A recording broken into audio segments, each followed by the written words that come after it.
여러분, 오늘은 우리가 아주 오랫동안 옳다고 믿어온 한 가지 습관을 함께 뒤집어 보려고 합니다. 바로 단호박 이야기입니다. 단호박은 몸에 좋다. 그냥 껍질 벗기고 푹 쪄서 드시면 된다. 우리 대부분이 그렇게 알고 계시죠? 저도 그랬습니다. 마트에서 그 묵직하고 진한 주황색 단호박을 보면 왠지 든든하잖아요. 달큰하니 맛도 좋고 소화도 잘 되고요. 그래서 껍질은 딱딱하니 벗겨버리고 속만 쪄서 드시는 분들이 참 많으십니다. 그런데요, 오늘 드리려는 말씀은 조금 뜻밖일 수 있습니다. 그렇게 드시면 단호박이 가진 좋은 것의 절반 이상을 그냥 버리고 계신 거예요. 먼저 숫자 하나만 말씀드릴게요. 많은 분들이 단호박이 그 진한 주황색 때문에 당근만큼 베타카로틴이 많다고 알고 계십니다. 그런데 실제 성분표를 보면 다릅니다. 단호박 100g에 든 베타카로틴은 대략 820 마이크로그램 정도인데 당근은 100g에 8000 마이크로그램 안팎이에요. 쉽게 말하면 단호박은 당근의 10배가 아니라 10분의 1 수준이라는 겁니다. 자, 그럼 여기서 중요한 질문이 생깁니다. 그렇지 않아도 귀한 성분이 당근보다 적게 들었는데 그 적은 것마저 잘못 드셔서 몸 밖으로 흘려보낸다면 어떻게 될까요? 남는 게 거의 없겠지요. 바로 이 지점이 오늘의 핵심입니다. 단호박은 무엇을 가지고 있느냐보다 어떻게 먹느냐가 훨씬 더 중요한 음식입니다. 왜냐면 단호박의 값진 성분들이 하나같이 잘 도망가는 성질을 가지고 있거든요. 껍질을 벗기면 도망가고 기름 없이 먹으면 또 도망갑니다. 우리가 아무 생각 없이 껍질 벗기고 물에만 쪄드시던 그 방식이 사실은 좋은 것을 골라서 버리는 방식이었던 거예요. 전라남도 나주에서 텃밭을 오래 가꾸신 문분남님이 계십니다. 올해 68이세요. 지난 가을 검진에서 공복 혈당이 조금 높게 나와 당뇨 전 단계라는 말을 들으셨습니다. 마침 밭에 단호박이 잔뜩 있으니 혈당에 좋다는 말을 믿고 매일 껍질 벗겨 푹 쪄드셨어요. 몇 달을 그렇게 하셨는데 이상하게 기운도 예전 같지 않고 눈도 여전히 침침하시더래요. 문분남님이 물으셨습니다. 나는 분명히 열심히 먹는데 왜 별 느낌이 없을까요? 오늘 이야기는 바로 이런 분들을 위한 것입니다. 한 가지는 분명히 짚고 시작하겠습니다. 오늘 말씀은 병을 치료하는 처방이 아니라 밥상을 조금 더 지혜롭게 차리는 방법입니다. 혈당약이나 혈압약을 드시는 분, 콩팥이 안 좋으신 분은 꼭 확인하실 대목이 뒤에 따로 나오니 끝까지 들으시고 걱정되면 주치의와 상의하시길 부탁드립니다. 그런데 우리는 왜 이렇게 단호박을 껍질 벗기고 기름 없이 물에만 쪄먹게 됐을까요? 사실 그럴 만한 이유가 있었어요. 그 시절 단호박은 워낙 달고 포근해서 그 자체로 훌륭한 간식이었어요. 군고구마처럼 밥맛이 난다고 해서 밤호박이라고도 불렀지요. 이렇게 그 자체로 맛있으니 굳이 뭘 더 넣을 생각을 안 했던 겁니다. 게다가 우리 세대는 오랫동안 기름은 살찌고 혈관에 나쁜 것이라고 배워왔지요. 껍질은 단단하고 소화도 안 될 것 같아 당연하다는 듯 벗겼고요. 여기까지는 아무 잘못이 없습니다. 다만 그 시절엔 몰랐던 사실들이 그동안 하나씩 밝혀졌을 뿐이에요. 그 전에 딱 하나만 여쭤볼게요. 여러분은 단호박을 껍질째 드시나요? 벗겨서 드시나요? 그리고 기름 한 방울이라도 곁들이시나요? 아무것도 없이 쪄서만 드시나요? 만약 껍질을 벗기고 기름 없이 드시는 쪽이라면 오늘 영상이 가장 큰 도움이 될 겁니다. 바로 그 두 습관이 단호박의 진짜 힘을 절반 넘게 깎아먹고 있었으니까요. 단호박이 어떤 음식인지 잠깐만 더 보겠습니다.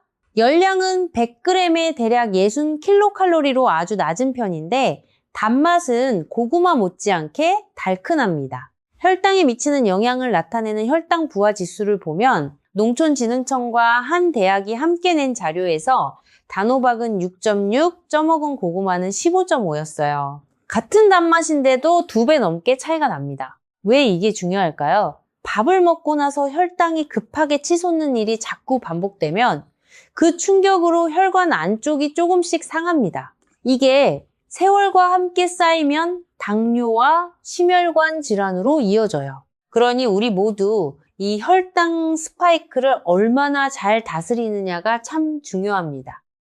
단호박이 같은 단맛의 다른 음식보다 혈당을 덜 올린다는 건 살과 혈당을 함께 걱정하는 우리 세대에게 그래서 반가운 소식이지요. 칼륨도 넉넉해서 몸속 나트륨을 내보내 혈압을 다스리는 데 돕고요. 그리고 그 진한 주황색을 만드는 베타카로틴은 몸에 들어와 비타민 A로 바뀌어 눈과 점막과 세포를 지킵니다. 국립암정보센터에서도 베타카로틴이 폐 건강에 도움이 되는 영양소라고 알린 바 있어요. 문제는 이 좋은 성분들이 하필 다 도망가기 쉽다는 겁니다. 그러니 오늘 우리가 배울 것은 딱 하나예요. 도망가는 좋은 것들을 어떻게 붙잡느냐? 자, 첫 번째, 뒤집을 믿음입니다. 껍질은 딱딱하니 벗겨야 한다. 오늘의 지식은 이렇게 말합니다. 껍질에 오히려 가장 좋은 것이 몰려 있으니 되도록 함께 드시라. 한국식품과학회에 실린 연구들을 보면 단호박을 비롯한 여러 채소는 껍질 부위에 폴리페놀과 플라보노이드 같은 항산화 물질이 속살보다 훨씬 짙게 들어있습니다. 항산화 물질은 우리 몸속을 돌아다니며 세포를 녹슬게 하는 활성산소를 붙잡아주는 청소부 같은 존재예요. 이 청소부가 많을수록 세포 노화가 느려지고 우리 몸속 만성염증도 가라앉습니다. 그런데 우리는 그 청소부가 가장 많이 모인 껍질을 칼로 도려내 음식물 쓰레기통에 넣고 있었던 겁니다. 참 아까운 일이지요. 껍질에는 펙틴이라는 물에 녹는 식이섬유도 있습니다. 이 펙틴이 뱃속에서 젤처럼 부풀어 포만감을 오래가게 하고 소화 속도를 늦춰 밥 먹은 뒤 혈당이 확 치솟는 걸 완만하게 깎아줍니다. 뭉문남님처럼 혈당이 걱정되는 분께는 이 껍질 하나가 작은 방패가 되는 셈이에요. 껍질이 부담스러우신 분, 이가 편치 않으신 분은 두 가지만 기억하세요. 첫째, 통째로 전자레인지에 2분쯤 먼저 돌리면 껍질이 한결 부드러워져서 자르기도 씹기도 훨씬 편해집니다. 둘째, 껍질째 곱게 갈아주기나 숲으로 드시면 씹히는 느낌 없이 그 좋은 성분을 고스란히 챙기실 수 있어요. 단호박의 식이섬유는 두 종류가 함께 들어있습니다. 하나는 물에 녹는 수용성 식이섬유로 혈당과 콜레스테롤을 다스리는 데 다른 하나는 물에 녹지 않는 불용성 식이섬유로 장을 부지런히 움직이게 해 변비를 막아줍니다. 우리 세대에 변비로 고생하시는 분 참 많으시잖아요. 껍질째 드시면 이 두 가지를 한꺼번에 챙겨 장이 한결 편해지니 이것 하나만으로도 껍질을 버릴 이유가 없어집니다. 이제 오늘 가장 중요한 두 번째 오해입니다. 이 대목 하나만 바꾸셔도 오늘 영상 값을 다 하실 거예요. 우리의 오랜 믿음은 몸에 좋은 단호박에 기름을 왜 넣나? 느끼하고 살만 찐다는 것이었죠. 그런데 오늘의 지식은 정반대입니다. 기름 없이 먹는 단호박은 그 핵심 성분을 거의 다 흘려보내는 반쪽짜리 식사다. 앞에서 말씀드린 베타카로틴에게는 결정적인 약점이 하나 있어요. 기름에만 녹는 성질, 어려운 말로 지용성이라는 겁니다. 소금이 물에 녹듯 베타카로틴은 기름에 녹아야만 우리 몸의 벽을 통과해 흡수됩니다. 기름이라는 배가 있어야 강을 건너는 손님인 셈이에요. 그 배가 없으면 아무리 좋은 손님이라도 그냥 떠내려가 버립니다. 이게 얼마나 큰 차이인지 실제 연구로 보여드릴게요. 미국의 한 대학 연구진이 사람들을 두 무리로 나눠 똑같은 채소 샐러드를 먹게 했는데 한쪽은 기름을 넣고 한쪽은 뺐습니다. 그런 다음 혈액에서 카로틴 흡수량을 맸더니 기름을 넣은 무리가 대략 15배 가까이 높았어요. 지방을 아예 뺀 경우엔 카로틴이 혈액에 나타나는 양이 거의 없다시피 했고요. 이 이야기를 단호박에 그대로 옮겨보세요. 당근의 10분의 1밖에 안 되는 베타카로틴을 기름 없이 드시면 15배 가까이 손해를 보고 계신 겁니다. 뭉분남님이 몇 달을 드셔도 별 느낌이 없으셨던 이유가 바로 여기 있었어요. 좋은 걸 드셨는데 그 좋은 게 몸에 들어오기도 전에 빠져나가 버렸던 거지요. 그런데 아무 기름이나 다 같은 건 아닙니다. 연구자들이 비교해보니 몸에 부드럽게 흐르는 불포화 지방이 풍부한 식물성 기름일수록 카로틴을 더 잘 실어날랐어요. 바로 이 대목에서 우리 밥상에 오랜 벗, 들기름과 참기름이 등장합니다. 들기름에는 오메가3 지방산의 하나인 알파리놀렌산이 아주 풍부한데 식물성 기름 가운데 이 성분이 가장 많은 축에 들어 그 유명한 아마씨유보다도 많다는 자료가 있을 정도예요. 다만 솔직히 말씀드리면 이 식물성 오메가3이 몸 안에서 생성 기름 성분으로 바뀌는 비율은 열의 하나 정도로 그리 높지 않고 특히 남성분은 더 낮습니다. 그러니 들기름이 좋다고 생선을 아예 끊으시면 안 돼요. 훌륭한 보탬이지 생선을 통째로 대신하는 만능은 아니라는 겁니다. 참기름에는 세사민이라는 항산화 성분이 있어 간을 돕고 콜레스테롤 관리에 손을 보탭니다. 생각해보면 우리 어머니 세대가 나물을 무칠 때 늘 마지막에 참기름 한 방울을 떨어뜨리셨잖아요. 그게 그냥 맛만 내려던 게 아니었습니다. 기름이 있어야 채소 속 지용성 성분이 흡수된다는 걸 이치로는 몰라도 손끝의 지혜로 이미 알고 계셨던 거예요. 한 가지 요령만 기억하세요. 들기름과 참기름은 열에 약합니다. 볶지 마시고 요리가 다 된 다음 맨 마지막에 살짝 두르거나 찍어 드시는 게 가장 좋아요. 그리고 얼마나 넣느냐도 중요합니다. 앞선 연구에서 지방을 아주 조금 넣으면 흡수가 시원치 않았고 어느 정도 넉넉히 넣어야 제대로 흡수됐어요. 그러니 눈치 보며 아주 조금 떨어뜨리기보다 한 끼에 밥숟가락으로 한 스푼 정도는 당당하게 넣으시는 게 좋습니다. 물론 기름도 열량이 있으니 한 그릇에 두세 스푼씩 들이부으라는 말은 아니에요.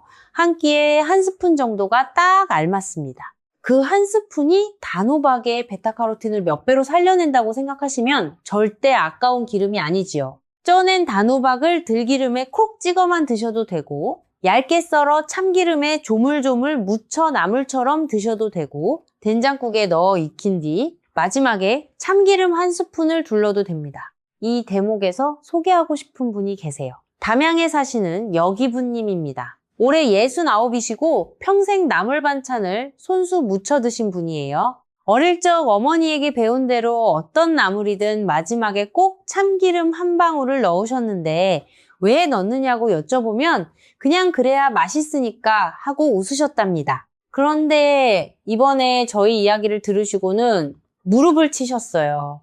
아, 그게 다 이유가 있었구나. 요즘은 단호박을 쪄서 나물처럼 무쳐 드시는데 물론 마지막엔 참기름 한 방울 잊지 않으시고요. 우리 세대의 밥상에는 이렇게 오랜 지혜가 곳곳에 숨어 있습니다. 김치에 넣는 마늘, 나물에 두르는 참기름, 국에 푸는 된장. 하나하나가 다 그냥 생긴 게 아니에요. 오늘 제가 드린 이야기도 사실은 새로운 게 아닐지 모릅니다. 다만 우리가 잠시 잊고 있던 것을 요즘 연구가 다시 확인해 준 것뿐이에요. 그러니 너무 어렵게 생각하지 마세요. 껍질째 드시고 기름 한 방울 곁들이고 달걀 하나 부치는 것. 이건 유별난 건강법이 아니라 원래 우리가 알던 밥상으로 돌아가는 일입니다. 그리고 이렇게 우리 몸을 챙기는 게 결국 누구를 위한 일일까요? 저는 우리 자신을 위한 일이면서 동시에 우리 자식들을 위한 일이라고 생각합니다. 우리가 건강해야 자식들 마음이 편하고 손주들과 오래 함께 할 수 있으니까요. 이제 세 번째 오해입니다. 단호박 하나면 한 끼가 든든하다. 이 믿음도 반쪽만 맞아요. 단호박은 탄수화물과 식이섬유, 비타민은 넉넉하지만 정작 우리 세대에 가장 필요한 단백질은 100g에 1g 안팎으로 거의 없다시피 합니다. 60이 넘으면 근육이 눈에 띄게 빠지기 시작하는데 근육이 줄면 힘만 없어지는 게 아니라 혈당 관리에도 빨간불이 켜집니다. 근육이 우리 몸에서 포도당을 가장 많이 쓰는 창고이기 때문이에요. 창고가 작아지면 혈액 속 당분이 갈 곳을 잃고 자꾸 쌓입니다. 60이 넘어 가장 무서운 변화가 바로 이 근육이 조용히 빠지는 거예요. 아프지도 않고 티도 안 나는데 어느 날 보면 앉았다 일어나기가 힘들고 병뚜껑 하나 열기가 버겁습니다. 그래서 우리 세대는 끼니마다 단백질을 챙기는 게 정말 중요해요. 단호박처럼 탄수화물 위주의 음식만 드시면 배는 부른데 정작 근육 지을 재료는 못 받는 겁니다. 그래서 단호박에는 단백질 짝꿍이 반드시 필요하고 가장 손쉽고 완벽한 짝이 바로 달걀입니다. 세계보건기구를 비롯한 여러 기관에서 달걀 단백질을 완전 단백질이라고 부릅니다. 우리 몸이 필요로 하는 재료를 골고루 딱 좋은 비율로 갖췄다는 뜻이에요. 달걀 2개면 단백질을 대략 12g 얻어 단호박의 부족한 부분을 딱 채워줍니다. 그런데 달걀의 진짜 매력은 노른자에 숨어 있어요. 노른자에는 레시틴이 있어 몸 안에서 콜린이라는 물질로 바뀌고 콜린은 다시 아세틸콜린이라는 뇌의 신경 전달 물질을 만드는 재료가 됩니다. 이 아세틸콜린이 기억력과 집중력을 붙잡는 열쇠인데 치매를 앓는 분들의 뇌를 살펴보면 이 물질이 부족한 경우가 많다고 해요. 노른자를 꾸준히 드시면 이 재료를 몸에 보태드리는 셈이지요.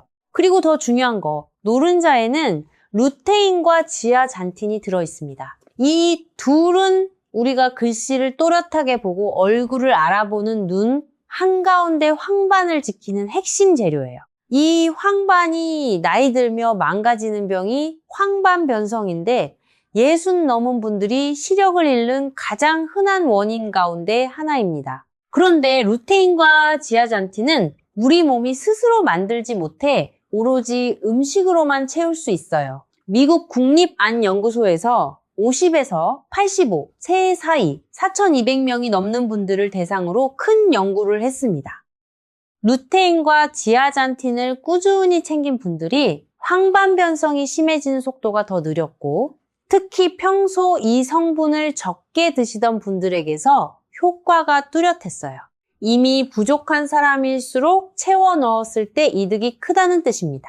게다가 노른자의 루테인과 지아잔틴도 기름에 녹는 성질이라 노른자 자체의 좋은 지방이 그 성분을 자연스럽게 몸으로 실어 나릅니다. 단호박의 베타카로틴은 눈의 망막 시세포를 지키고 노른자의 루테인은 황반을 지키니 단호박과 달걀은 말하자면 눈 건강을 위한 황금짝인 셈이에요. 노른자 많이 먹으면 콜레스테롤 오르지 않느냐 걱정하시죠? 이 부분도 흐름이 바뀌었습니다. 음식 속 콜레스테롤이 피 속 콜레스테롤에 미치는 영향은 사람마다 편차가 크다는 게 밝혀져 여러 나라의 식생활 지침도 무조건 제한하라는 딱딱한 규칙에서 물러섰어요. 건강하신 분이라면 하루 달걀 한두 개는 크게 걱정하지 않으셔도 됩니다. 다만 이상 지질혈증이나 심장 쪽 병이 있으신 분은 양을 주치의와 상의하세요. 가장 좋은 방법은 단호박 달걀찜입니다. 단호박을 반으로 갈라씨를 파낸 다음 달걀 두어 개를 풀고 물이나 우유를 조금 섞어 부드럽게 만드세요. 여기에 당근이나 파 같은 색깔이 있는 채소를 잘게 썰어 넣으면 눈으로도 예쁘고 영양도 늘어납니다. 이 달걀물을 파낸 자리에 붓고 찜통에 넣어 20분쯤 쪄내면 김이 모락모락 나는 한 그릇이 완성돼요. 그리고 마지막에 참기름 한 스푼 두르는 것만은 잊지 마세요. 그 한 스푼이 베타카로틴과 루테인을 몸으로 데려갑니다. 혼자 사시는 김재의 조기임님은 올해 71이신데 간편하다고 늘 단호박죽만 끓여 며칠씩 두고 드셨어요. 그런데 죽만 드시니 단백질이 늘 모자랐던 겁니다. 이 이야기를 들으시고는 죽에 달걀 하나를 풀고 참기름 몇 방울을 떨어뜨려 드시기 시작하셨는데 같은 죽인데 훨씬 든든하고 눈도 한결 편하다고 하시더라고요. 큰 변화가 아니었습니다. 그저 달걀 하나와 참기름 몇 방울이었어요. 4번째 오해입니다. 우리 부엌 한켠의 계피 이야기예요. 많은 분들이 계피를 그저 향이나 내는 양념으로 여기시는데 그건 계피를 너무 낮춰본 겁니다. 계피의 핵심 성분인 시나믹 알데하이드가 혈당 조절에 손을 보탭니다. 60이 넘으면 인슐린은 나오는데 세포가 그 신호에 잘 반응하지 않는 상태가 자주 생기는데 이걸 인슐린 저항성이라고 해요. 열쇠는 멀쩡한데 자물쇠가 녹슬어 문이 안 열리는 상황이죠. 계피가 그 녹슨 자물쇠에 기름칠을 해 세포가 인슐린 신호에 다시 잘 반응하도록 돕습니다. 예순이 넘은 우리에게 이 인슐린 저항성은 결코 남의 일이 아니에요. 뱃살이 늘고 활동이 줄면 누구에게나 슬그머니 찾아옵니다. 이게 그냥 옛말이 아니라 요즘 연구로도 뒷받침돼요. 최근에 2형 당뇨를 가진 3,000명이 넘는 분들의 자료를 28건의 임상시험에서 모아 분석한 큰 연구가 있었어요. 그 결과 계피를 꾸준히 드신 분들은 공복 혈당이 눈에 띄게 내려갔습니다. 밥 먹은 뒤 치솟는 식후 혈당도 상당히 낮아졌고요. 지난 몇 달의 혈당 성적표 같은 수치도 조금 개선됐습니다. 예전에 작은 실험 수준이 아니라 이제 큰 규모로 확인되고 있다는 거예요. 다만 여기서 중요한 주의사항이 있습니다. 계피에는 쿠마린이라는 성분이 있어 지나치면 간에 부담을 줄 수 있어요. 마트에서 흔히 파는 보통 계피는 하루 3g 이하로 드시는 게 안전합니다. 연구에서도 하루 1스푼 반 정도, 짧게는 몇 주에서 길어도 두어 달 단위로 꾸준히 드실 때 도움이 됐어요. 가장 쉬운 방법은 쪄낸 단호박 위에 계피가루를 아주 살짝 뿌리는 겁니다. 계피의 알싸함과 단호박의 달큰함이 기가 막히게 어울려요. 따뜻한 차나 커피에 한 꼬집 넣어 드셔도 좋습니다. 우리 세대에게 계피는 참 정겨운 향이지요. 명절이면 어머니가 끓여주시던 수정과 한 잔, 그 붉고 따뜻한 음료의 향이 바로 계피였잖아요. 이 정겨운 향신료가 우리 한방에서도 오래도록 몸속 찬 기운을 몰아내고 피가 잘 돌게 하는 약재로 쓰여왔습니다. 그저 향만 내는 양념이 아니었던 거예요.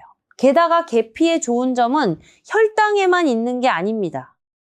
계피 속 성분은 혈관 안쪽에 쌓이는 만성염증을 줄이는 데도 손을 보태요. 혈관에 염증이 반복되면 벽이 두꺼워지고 딱딱해지면서 피가 흐르기 어려워지는데 이게 심장병과 뇌졸중으로 가는 길입니다. 계피 하나로 병이 낫는 건 아니지만 매일 드시는 단호박 위에 살짝 얹는 이 작은 습관이 오랜 세월 쌓이면 분명히 차이를 만듭니다. 자, 그런데 여기서 오늘 이야기에 한 번 더 반전이 있습니다. 지금까지 베타카로틴이 좋다고 말씀드렸으니 어떤 분은 아예 베타카로틴 알약을 사서 왕창 먹으면 더 좋겠다 생각하실 수 있어요. 그런데 바로 여기에 함정이 있습니다. 앞서 말씀드린 미국의 큰 눈 연구에서 원래 연구자들은 베타카로틴을 처방에 넣었다가 나중에 빼버렸습니다. 왜냐하면 베타카로틴을 알약으로 많이 복용한 경우 담배를 피우거나 예전에 오래 피우셨던 분들에게서 폐암 위험이 오히려 높아졌기 때문이에요.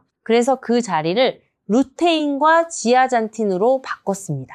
오해하시면 안 됩니다. 단호박이나 당근처럼 음식으로 자연스럽게 먹는 베타카로틴은 문제가 없어요. 오히려 좋지요. 문제가 됐던 건 알약으로 한꺼번에 몰아넣는 방식이었습니다.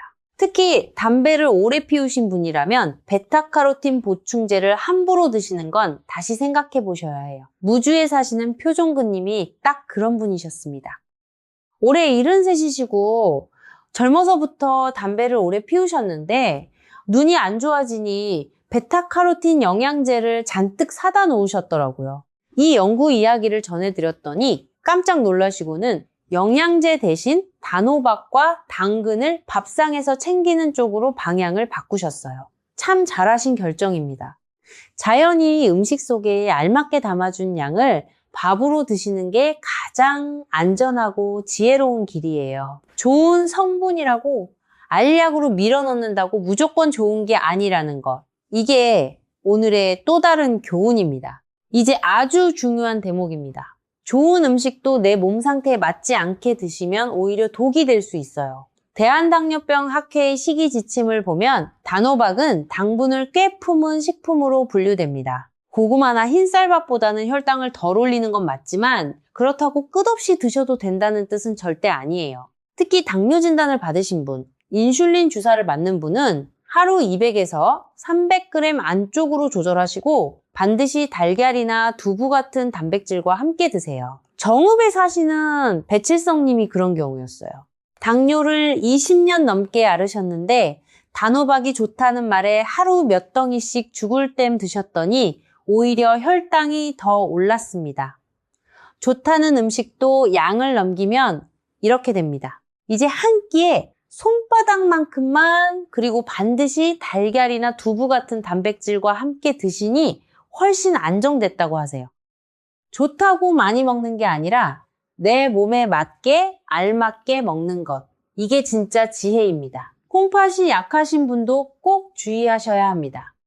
단호박의 칼륨은 건강한 분에게는 고마운 성분이지만 콩팥 기능이 떨어진 분은 이 칼륨을 제때 걸러내지 못해 몸에 쌓이고 심장에 부담을 줄 수 있어요. 부여에 사시는 신복동 님이 콩팥이 좀 약하신데 이 사실을 모르고 즐겨 드시다가 정기검사에서 칼륨 수치가 높게 나온 적이 있으셨습니다. 콩팥이 약하신 분은 드시기 전에 반드시 담당 선생님과 상의하시고 필요하면 데쳐서 그 물을 버리는 방법으로 칼륨을 조금 줄여 드시는 게 좋아요. 한 가지 반가운 점도 있습니다.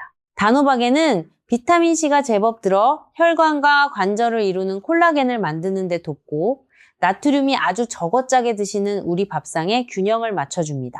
그럼 이 모든 이야기를 하루 밥상에 어떻게 담으면 좋을지 정리해 드릴게요. 아침에는 단호박을 껍질째 곱게 갈아 죽을 끓이고 달걀 하나를 풀어 넣은 뒤 들기름 몇 방울과 계피가루 한 꼬집을 더하세요. 혈당을 완만하게 지키면서 단백질과 눈 영양까지 챙기는 든든한 아침이 됩니다. 점심에는 쪄낸 단호박을 얇게 썰어 참기름에 묻힌 나물로 곁들이고 저녁에는 된장국에 단호박을 넣고 마지막에 참기름 한 스푼을 두르세요. 한 끼에 손바닥 크기 정도씩 하루 전체로는 너무 넘치지 않게 이 리듬만 지키시면 됩니다. 이렇게 세 끼에 조금씩 나눠 드시면 몸에 부담 없이 좋은 성분만 알뜰히 챙기실 수 있어요. 우리가 이렇게 밥상을 지혜롭게 차리는 건 결국 손주들과 더 오래, 더 건강하게 함께하기 위한 일이잖아요. 혼자 사시는 분은 주말에 넉넉히 쪄서 한 끼 분량씩 나눠 냉동해 두시면 바쁜 날에도 하나씩 꺼내 달걀을 곁들이고 기름 한 스푼만 두르면 든든한 한 끼가 됩니다. 우리 귀찮다는 이유로 좋은 습관을 놓치지 맙시다. 우리가 밥상 위에서 챙기는 그 작은 정성이 훗날 가족들에게 큰 선물이 됩니다. 우리가 두 발로 건강하게 걸어 다니는 것, 그것만큼 자식들 마음을 편하게 하는 일이 또 없어요. 이왕 제대로 드시기로 마음 먹으셨으니 좋은 단호박 고르는 법도 간단히 알아두세요. 크기에 비해 묵직한 것이 잘 여문 것이고 겉껍질은 진한 녹색을 띠고 단단해야 합니다.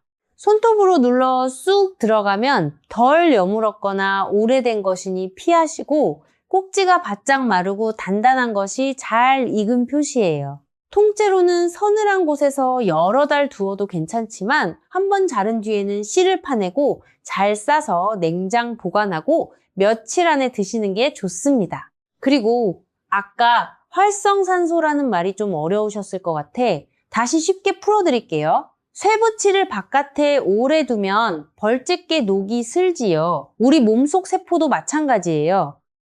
숨 쉬고 밥 먹어 에너지를 만드는 과정에서 세포를 녹슬게 하는 활성산소가 생기고 이 녹이 쌓이면 노화가 빨라지고 여기저기 병이 싹 겁니다. 항산화 물질은 이 녹을 닦아내는 걸레 같은 존재예요. 단호박의 껍질과 베타카로틴, 계피, 참기름 속 성분이 다 이 걸레 역할을 합니다. 그러니 오늘 알려드린 대로 드시면 매 끼니 몸속 녹을 닦는 셈이 되는 거예요. 한 가지만 더 당부드릴게요. 오늘 이야기를 들으시고 너무 조급해하지 마세요. 우리 몸은 하루아침에 바뀌지 않습니다. 하지만 껍질째, 기름 한 스푼, 달걀과 계피, 이 작은 습관을 한 달, 두 달 이어가시면 몸은 반드시 조용히 응답합니다. 우리 세대는 평생 자식 키우느라 정작 내 몸은 뒤로 밀어왔잖아요. 이제는 우리 자신을 돌볼 때입니다. 그 시작이 이렇게 소박한 밥 한 그릇이라는 게 저는 참 다행이라고 생각해요. 돈이 많이 드는 것도 유별난 걸 사야 하는 것도 아니니까요. 집에 있는 단호박, 달걀, 기름 한 병이면 충분합니다. 궁금해하실 만한 질문 몇 가지에 짧게 답해 드릴게요. 저는 당뇨가 있는데 먹어도 되나요? 드셔도 됩니다. 다만 하루 200에서 300g 안쪽으로 지키시고 반드시 단백질과 함께 그리고 갈아서보다 덩어리째 씹어 드시는 편이 혈당 조절에 낫습니다. 이가 안 좋아 껍질을 못 씹겠어요. 걱정 마세요. 껍질째 곱게 갈아주기나 수프로 드시면 씹히지 않으면서 좋은 성분은 다 챙기실 수 있어요. 저는 혈압약을 먹는데 괜찮을까요? 단호박의 칼륨은 대개 혈압 관리에 이로운 성분입니다. 다만 콩팥이 함께 약하시거나 칼륨을 조절하는 약을 드시는 분이라면 주치의와 한번 상의하세요. 사람마다 상황이 다르니까요. 저는 콩팥이 안 좋은데요. 이 경우엔 데쳐서 그 물을 버리면 칼륨을 어느 정도 줄일 수 있지만 양은 담당 선생님과 정하시는 게 안전합니다. 여러 가지 약을 드시는 분은 새로운 음식을 꾸준히 드시기 전에 약 드시는 시간과 겹치지 않는지 한 번쯤 살펴두시면 더 안심입니다. 자, 오늘 뒤집은 믿음들을 한자리에 모아 정리해 드릴게요. 옛 믿음은 껍질은 딱딱하니 벗겨야 한다고 했지만 오늘의 지식은 껍질에 항산화 물질과 팩틴이 몰려 있으니 갈아서라도 함께 드시라 합니다. 옛 믿음은 몸에 좋은 단호박의 기름은 필요 없다 했지만 오늘의 지식은 기름이 없으면 베타카로틴이 15배 가까이 손해를 보니 들기름이나 참기름 한 스푼을 반드시 곁들이라 합니다. 옛 믿음은 단호박 하나로 든든하다 여겼지만 오늘의 지식은 단백질이 빠졌으니 달걀을 짝으로 붙이라 말해요. 옛 믿음은 계피를 그저 향신료로 봤지만 오늘의 지식은 계피가 혈당 스파이크를 눌러주는 고마운 재료라 합니다. 그리고 옛 믿음은 좋은 성분은 알약으로 많이 먹을수록 좋다 여겼지만 오늘의 지식은 밥으로 알맞게 먹는 것이 가장 안전하다고 알려줍니다. 흔히 저지르는 실수 3가지만 짚겠습니다. 첫째, 껍질을 칼로 두껍게 도려내버리는 것. 가장 좋은 부분을 버리는 일입니다. 둘째, 기름 한 방울 없이 물에만 쪄드시는 것. 귀한 베타카로틴을 흘려보내는 일이에요. 셋째, 좋다고 하루 종일 단호박만 잔뜩 드시는 것. 혈당을 오히려 올리고 단백질은 놓치는 일입니다. 이 3가지만 안 하셔도 오늘 영상값은 다 하신 겁니다. 이제 텃밭의 문분남님을 다시 떠올려 볼까요? 문분남님은 이제 단호박을 껍질째 곱게 갈아 죽을 끓이고 달걀 하나를 풀고 마지막에 들기름 몇 방울을 떨어뜨려 드십니다. 계피가루도 아주 살짝 뿌리시고요.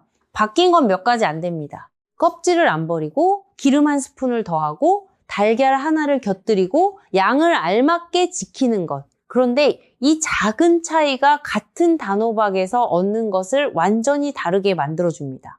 문분남님은 요즘 아침이 기다려진다고 하세요. 정리하면 이렇습니다. 껍질째 드세요. 기름 한 스푼을 꼭 곁들이세요. 달걀과 계피를 짝으로 붙이세요. 그리고 좋다고 넘치게 드시지 말고 내 몸에 맞게 알맞게 드세요.